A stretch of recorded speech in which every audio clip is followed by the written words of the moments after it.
కోరి నియమమే దాటినా కష్టమే సేద తీరే నేస్తమే నోచనా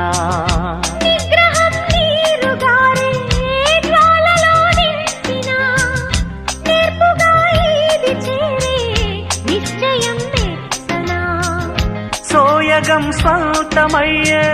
స్వర్గమై చేరవా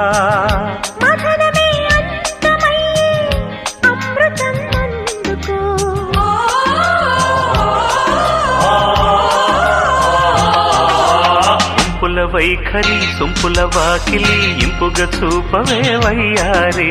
వెల్లువ మాదిరి అల్లరి ఆకలి ఎందుకు పోకిరి చాలు మరి మోవిని మగతావిని ముడివేయనియవా కాదని అనలేనని గడియై